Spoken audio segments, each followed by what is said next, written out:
Telangana bagara rice ఎంతో టేస్టీగా ఉన్నటువంటి ఈ బగారా రైస్ని ఎలా చేసుకుందామో చూద్దాము.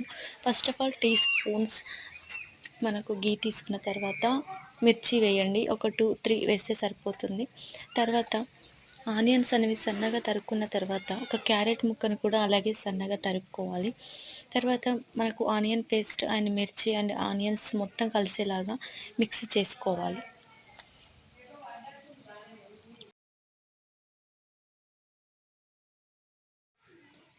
ఎంతో టేస్ట్ అనేది ఇస్తుంది మన బగారా రైస్కి సాజీరా అనేది. ఇది బాగా మిక్స్ అయ్యేలా మనము కలుపుకుందాము.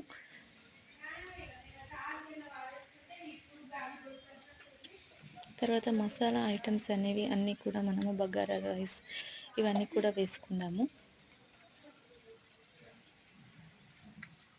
బాగా ఫ్రై అయినటువంటి ఈ ఆనియన్స్ మిక్స్లో పుదీనాను కూడా ఫ్లేవర్ కోసం మనకు రైస్కి ఎంతో ఫ్లేవర్ని తెచ్చేది మాత్రం పుదీనానే.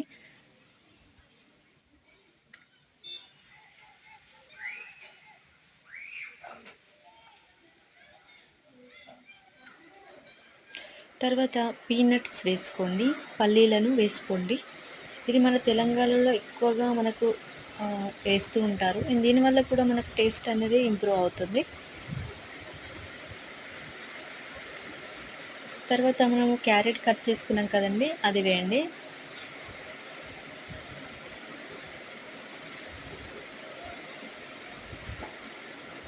తర్వాత కొన్ని వాటర్ వేసుకున్న తర్వాత అంటే రైస్ ఒక 2 కప్స్ అయితే దానికి ఒక 3 కప్స్ అనేది వాటర్ వేసుకోవాలి. మేము 2 కప్స్‌కి 3 కప్స్ ఒక 1 కప్ అనేది ఎక్స్ట్రా వేసుకుంటాము.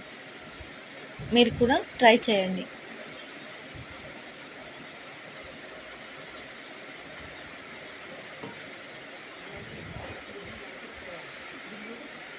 తర్వాత కొంచెం ఆయిల్ పైనకొచ్చిన తర్వాత కొంచెం సాల్ట్ అనేది వేసుకోవాలి. సాల్ట్ ద్వారా మనకు రైస్ అనేది చాలా టేస్టీగా ఉంటుంది.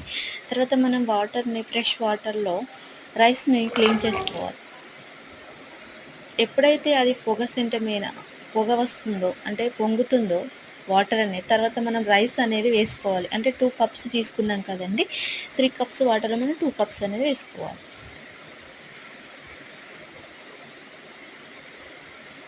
సో అయిపోయిందండి. వెల్‌గా మనం కుక్ అనేది చేసుకుంటే మనకు బగారా రైస్ అనేది అవుతుంది. Do subscribe friends.